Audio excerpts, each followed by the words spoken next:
Hello दोस्तों, स्वागत है आपका फिर से एक और नई वीडियो में। दोस्तों, इस सेशन में हम पढ़ने वाले हैं जीके जीएस के मोस्ट इम्पॉर्टेंट क्वेश्चंस जो कि एग्ज़ाम की दृष्टि से इम्पॉर्टेंट हो सकते हैं। दोस्तों, सारे क्वेश्चंस आईएमपी क्वेश्चंस है। तो इस सेशन में मैंने जीके जीएस और सामयिक घटनाएं जो हैं उनसे रिलेटेड क्वेश्चन सेट किए हैं। इनका एक प्रैक्टिस सेट के रूप में दोस्तों 50+ क्वेश्चन है इस प्रैक्टिस सेट में। आई होप आपको पसंद आएगा। दोस्तों, आप सारे क्वेश्चंस अटेम्प्ट करने की कोशिश करिएगा। 50 क्वेश्चन है, कम से कम 40 तो सही होने चाहिए।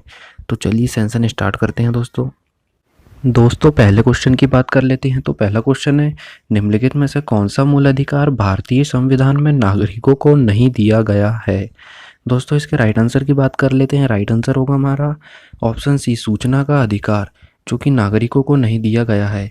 इसके अलावा हमें देश के में किसी भी भाग में बसने या रहने का अधिकार है। दोस्तों, लैंगिक समानता का अधिकार भी प्राप्त है और शोषण के विरुद्ध अधिकार भी हमें प्राप्त है दोस्तों, लेकिन सूचना का अधिकार हमें नहीं प्राप्त है। ऑप्शन सी राइट आंसर होगा, जो कि भारतीय संविधान में नागरिकों को नहीं दिया गया है सूचना का अधिकार। अगला है दोस्तों, निम्नलिखित में से कौन सा रोग संक्रमण के कारण होता है। संक्रमण के कारण होने वाला रोग है दोस्तों एड्स। एड्स का जो पूरा नाम है acquired immunodeficiency syndrome. AIDS जो है संक्रमण के कारण फैलता है दोस्तों। अगला है, कौन सा विटामिन आंखों के लिए अच्छा है। इसके राइट आंसर की बात कर लेते हैं दोस्तों। राइट आंसर होगा हमारा ऑप्शन ए, विटामिन ए, जो हमारी आंख के लिए बहुत लाभदायक होता है दोस्तों, विटामिन ए। यहाँ पर विटामिन डी की बात करें तो ये हमारी हड्डियों के लिए कैल्शियम का काम करता है, विटामिन डी। और विटामिन सी की बात करें तो यह हमें स्कर्वी रोग से बचाता है। आंवले, नींबू में आदि में पाया जाता है विटामिन सी दोस्तों। और विटामिन की बात करें दोस्तों तो यह रक्त का थक्का जमने में हमारी सहायता करता है दोस्तों, विटामिन के। चलिए आगे बढ़ते हैं। अगला है, वी आई लेनिन का संबंध किससे है। वी आई लेनिन का संबंध किससे है। दोस्तों, इसके राइट आंसर की बात कर लेते हैं। राइट आंसर होगा हमारा ऑप्शन ए, वर्ष 1917 की रूसी क्रांति से है वी आई लेनिन का संबंध। ऑप्शन ए राइट आंसर होगा। अगला है, राष्ट्रीय बालिका दिवस कब मनाया जाता है। राष्ट्रीय बालिका दिवस की बात करें दोस्तों तो यह मनाया जाता है 24 जनवरी को राष्ट्रीय बालिका दिवस के रूप में मनाया जाता है। अगला है, वेबसाइट किसका कलेक्शन है। दोस्तों, हम वेबसाइट की बात करें तो वेबसाइट जो है वेब पेजेस का कलेक्शन होती है। वेबसाइट वेब पेजेस का कलेक्शन होती है। अगला है दोस्तों, प्रतिरक्षी होता है। प्रतिरक्षी की बात कर लेते हैं दोस्तों। तो प्रतिरक्षी होता है एक अणु जो एक विशेष प्रतिजनन को ही निष्क्रिय बनाता है। प्रतिरक्षी एक अणु है जो एक विशेष प्रतिजन को ही निष्क्रिय बनाता है। ऑप्शन ए राइट आंसर हो जाएगा दोस्तों। अगले क्वेश्चन की ओर बढ़ते हैं दोस्तों। अगला क्वेश्चन है, निम्नलिखित में से वह पहला क्रिकेट खिलाड़ी कौन है जिसने टेस्ट मैचों में 500 विकेट लिए है। पहला क्रिकेट खिलाड़ी जिसने टेस्ट मैचों में 500 विकेट लिए है। इसके राइट आंसर की बात कर लेते हैं। राइट आंसर होगा दोस्तों कार्टनी वाल्स, जिन्होंने टेस्ट मैचों में 500 विकेट लिए है वह पहले क्रिकेट खिलाड़ी है, कार्टनी वाल्स। अगले प्रश्न को देख लेते हैं। कौन सा वैज्ञानिक खाद्य अनाज क्रांति से संबंधित है जिसे शांति के लिए नोबेल पुरस्कार प्राप्त किया। कौन सा वैज्ञानिक खाद्य अनाज क्रांति से संबंधित है जिसने शांति के लिए नोबेल पुरस्कार प्राप्त किया। इसके राइट आंसर की बात कर लेते हैं दोस्तों। राइट आंसर होगा हमारा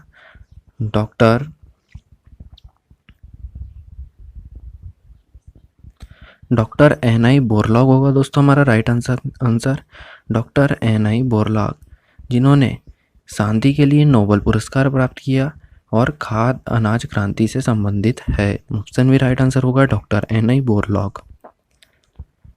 दोस्तों, अगला है, अमृता शेरगिल किस रूप में प्रसिद्ध हुई। बात कर लेते हैं अमृता शेरगिल की। तो अमृता शेरगिल जो है दोस्तों एक चित्रकार है, प्रसिद्ध चित्रकार है अमृता शेरगिल। अगला है, संसार में माउंट एवरेस्ट पर चढ़ने वाली पहली महिला कौन थी। संसार में माउंट एवरेस्ट पर चढ़ने वाली पहली महिला, विश्व की पहली महिला पूछा है दोस्तों यहाँ पर। इसका राइट आंसर हो जाएगा जुंको ताबेई, जो कि संसार की प्रथम महिला है जिन्होंने माउंट एवरेस्ट पर पहली बार चढ़ी थी। अगला है निम्नलिखित भारतीय राज्यों में से कौन सा लगभग इतना बड़ा है जितना कि यूरोपीय राष्ट्र ऑस्ट्रिया। तो यूरोपीय राष्ट्र ऑस्ट्रिया जो है दोस्तों, वो लगभग हमारे पश्चिम बंगाल के बराबर है दोस्तों।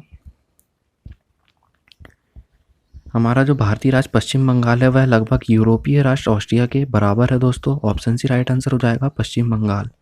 दोस्तों यहाँ पर हम यदि केरल की बात करें हम, तो केरल के जो राज्यपाल है वर्तमान में आरिफ मोहम्मद खान यहाँ के वर्तमान में राज्यपाल है। और मुख्यमंत्री की बात करें तो मुख्यमंत्री है केरल के पी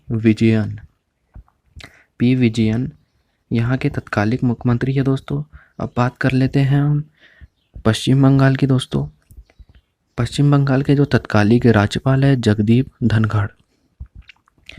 पश्चिम बंगाल की बात कर लेते हैं तो पश्चिम बंगाल के जो तत्कालिक राज्यपाल है जगदीप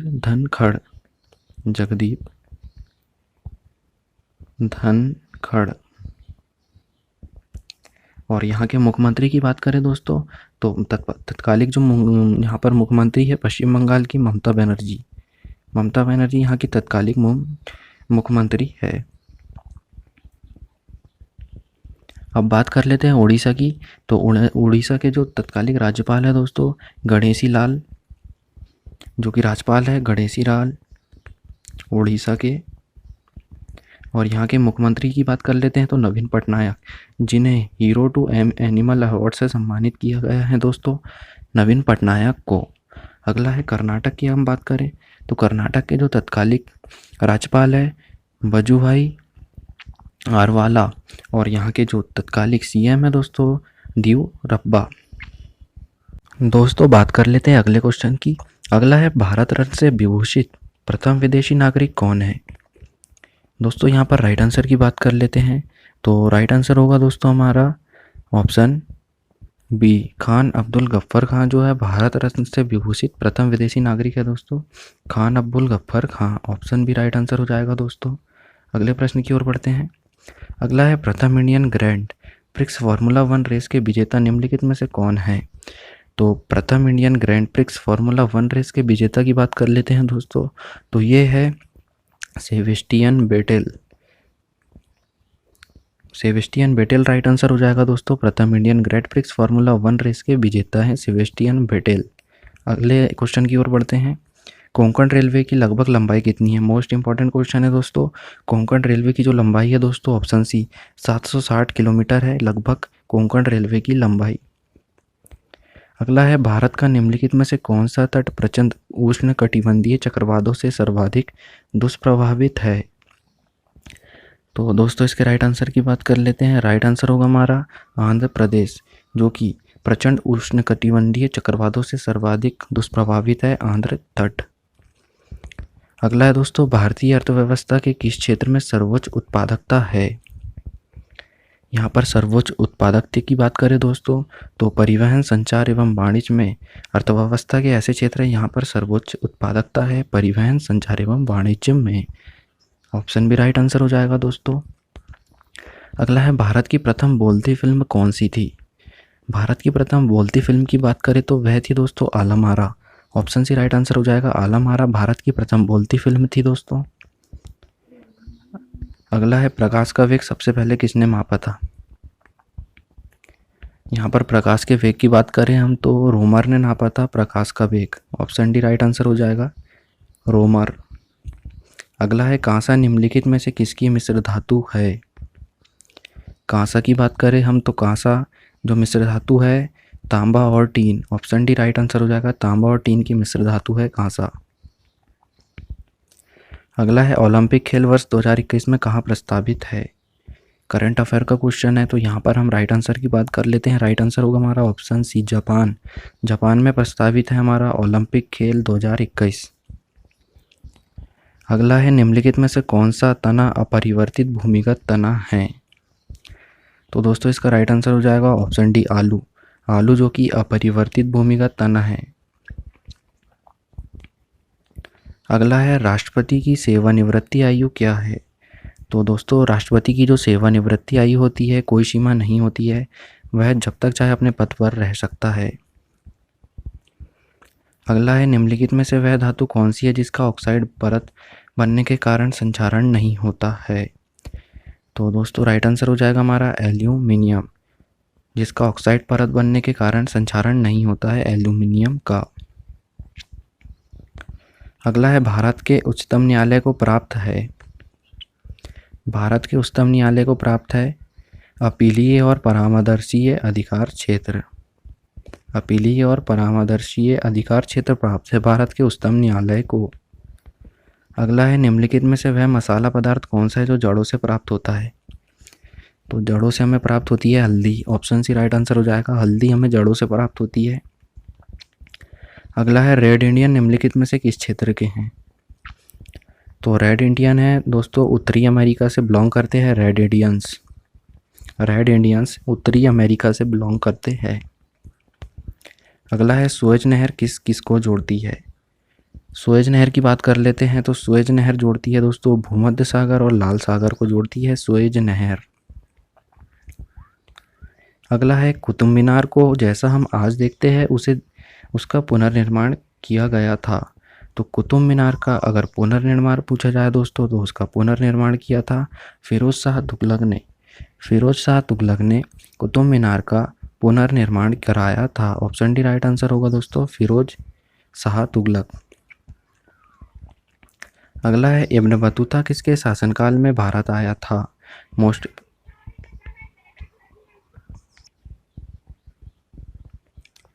दोस्तों इंपॉर्टेंट क्वेश्चन है, इब्न बतूता किसके शासनकाल में भारत आया था। दोस्तों इसके राइट आंसर की बात कर लेते हैं। राइट आंसर होगा हमारा मोहम्मद बिन तुगलक, मोहम्मद बिन तुगलक के शासनकाल में इब्न बतूता भारत आया था। अगला है निम्नलिखित में से वह कौन सा घटक हरित क्रांति लाने वाली कृषि नीति का अंग नहीं रहा। तो दोस्तों राइट आंसर हो जाएगा हमारा ऑप्शन बी गारंटित अधिकतम दाम, जो कि हरित क्रांति लाने वाली कृषि नीति का अंग नहीं रहा, गारंटित अधिकतम दाम। अगला है उस खाद्य फसल का नाम बताइए जो भारत के सबसे अधिक उपजती है। भारत में सबसे अधिक उपजती है, भारत में सबसे अधिक उपजती है दोस्तों चावल, चावल की फसल भारत में सबसे ज़्यादा उगाई जाती है। ऑप्शन डी राइट आंसर हो जाएगा। अगला है पृथ्वी के सबसे नज़दीक तारा कौन सा है।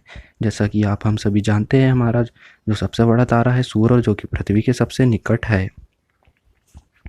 ऑप्शन ए राइट आंसर हो जाएगा सूर्य। अगला है सूर्य से पृथ्वी तक पहुंचने में प्रकाश को कितना समय लगता है। तो सूर्य से पृथ्वी तक प्रकाश को पहुंचने में लगता है दोस्तों 8 मिनट 20 सेकंड, 8 मिनट 20 सेकंड लगता है सूर्य से पृथ्वी तक पहुंचने में प्रकाश को। अगला है दोस्तों बृहत्तर भारत निम्नलिखित में से किसका घोतक है। बृहत्तर भारत निम्नलिखित में से किसका घोतक है। राइट आंसर हो जाएगा हमारा सांस्कृतिक एकता का घोतक है बृहत्तर भारत। अगला है भारत के राष्ट्रपति के पास आपात अधिकार है। तो 3 प्रकार के आपात अधिकार होते हैं दोस्तों भारत के राष्ट्रपति के पास, और राष्ट्रपति अपने पद पर जब तक चाहे तब तक रह सकता है, उसकी कोई आयु सीमा नहीं होती है। अगला है पादपों में मूल रोमों द्वारा जल किस प्रक्रिया से अवशोषित किया जाता है, वह कहलाती है। तो दोस्तों वह कहलाती है परासरण। पादपों में मूल रोमों द्वारा जल जिस प्रक्रिया से अवशोषित होता है वह परासरण की क्रिया कहलाती है दोस्तों। ऑप्शन सी राइट आंसर हो जाएगा। अगला है फूलों वालों की शहर नामक उत्सव कहाँ मनाया जाता है। इंपॉर्टेंट क्वेश्चन है दोस्तों। फूलों वालों की शहर नामक उत्सव मनाया जाता है दोस्तों दिल्ली में, दिल्ली में मनाया जाता है। फूलों वालों नामक एक उत्सव है, दिल्ली में मनाया जाता है। दिल्ली के उपराज्यपाल की बात करें तो अनिल बैजल जी यहाँ के उपराज्यपाल है। मुख्यमंत्री है अरविंद केजरीवाल। यदि हम उत्तर प्रदेश की बात करें दोस्तों, उत्तर प्रदेश के जो तत्कालिक राज्यपाल है आनंदीबेन पटेल है। मुख्यमंत्री है यहाँ के योगी आदित्यनाथ जी।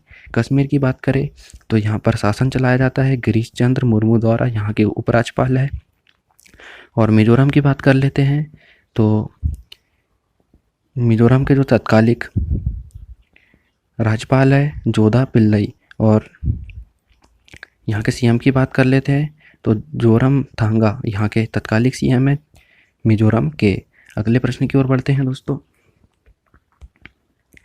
अगला है निम्नलिखित में से सर्वाधिक कठोर धातु कौन सी है। सर्वाधिक कठोर धातु की बात कर लेते हैं तो इन धातुओं में सबसे जो कठोर है टंगस्टन यहाँ पर सबसे कठोर धातु है। अगला है वर्ष 1877 के इंपीरियल दरबार में हाथ से काती हुई खादी के कपड़े पहनकर कौन गया था। हाथ से काती हुई खादी के कपड़े पहनकर कौन गया था। दोस्तों राइट आंसर हो जाएगा हमारा ऑप्शन डी, जीवी जोशी जी गए थे। 1877 के इंपीरियल दरबार में हाथ से काती हुई खादी के कपड़े पहनकर जीवी जोशी जी गए थे।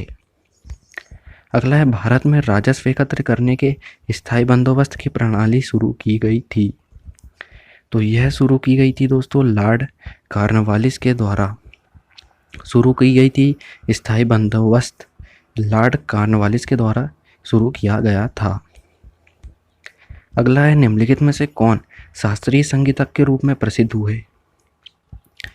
शास्त्रीय संगीतज्ञ के रूप में जो प्रसिद्ध हुए दोस्तों बी कृष्णमूर्ति शास्त्रीगल, जो कि शास्त्रीय संगीतज्ञ के रूप में प्रसिद्ध हुए दोस्तों बी कृष्णमूर्ति शास्त्रीगल जी। अगले प्रश्न की बात कर लेते हैं दोस्तों। अगला है भारत का अंतिम वायसराय कौन था। मोस्ट इंपॉर्टेंट क्वेश्चन है दोस्तों। इसके राइट आंसर की बात कर लेते हैं लॉर्ड माउंटबेटन, जो कि भारत का अंतिम वायसराय था दोस्तों लॉर्ड माउंटबेटन। अगला है अंतर्राष्ट्रीय आपराधिक पुलिस संगठन इंटरपोल का मुख्यालय कहाँ है। तो दोस्तों यह स्थित है हमारा पेरिस में। ऑप्शन सी राइट आंसर हो जाएगा। पेरिस में स्थित है अंतर्राष्ट्रीय आपराधिक पुलिस संगठन इंटरपोल का मुख्यालय। अगला है दादा साहेब फाल्के पुरस्कार प्राप्त करने वाली पहली महिला कौन है।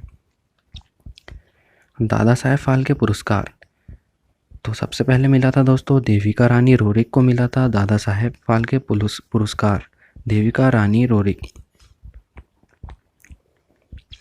अगला है भारत का पहला उप प्रधानमंत्री कौन था। यहाँ पर उप प्रधानमंत्री की बात कर लेते हैं तो भारत के जो पहले उप प्रधानमंत्री थे दोस्तों वल्लभ भाई पटेल जी, जो थे भारत के पहले उप प्रधानमंत्री थे। अगला है भारत का पहला इंजीनियरिंग कॉलेज कहाँ स्थित था। तो यह था स्थित दोस्तों रुड़की में। भारत का पहला इंजीनियरिंग कॉलेज रुड़की में खोला गया दोस्तों। ऑप्शन सी राइट आंसर हो जाएगा। रुड़की में भारत का पहला इंजीनियरिंग कॉलेज खोला गया। अगला है भारत में प्रांतीय स्वायत्तता शुरू की गई थी। प्रांतीय स्वायत्तता की बात कर लेते हैं दोस्तों। तो भारत में प्रांतीय स्वायत्तता तो शुरू की गई थी 1935 भारत सरकार अधिनियम द्वारा शुरू की गई थी भारत में प्रांतीय स्वायत्तता। अगला है यामिनी कृष्णमूर्ति किस नृत्य की कलाकार है। यामिनी कृष्णमूर्ति इंपॉर्टेंट क्वेश्चन है दोस्तों। तो यह है ए व बी दोनों भरतनाट्यम की एवं कुचिपुड़ी की, जो कि एक प्रसिद्ध नृत्य की कलाकार है यामिनी कृष्णमूर्ति। भरतनाट्यम की भी है और कुचिपुड़ी की भी है। अगला और लास्ट क्वेश्चन है दोस्तों कलमकारी कहाँ की प्रचलित लोक कला है। कलमकारी की बात कर लेते हैं दोस्तों। तो यह लोक कला है प्रसिद्ध आंध्र प्रदेश की। आंध्र प्रदेश की लोक कला है कलमकारी। तो दोस्तों ये थे हमारे आज के सेशन के जीके जीएस से रिलेटेड क्वेश्चन। आई होप आपको सेशन पसंद आया होगा।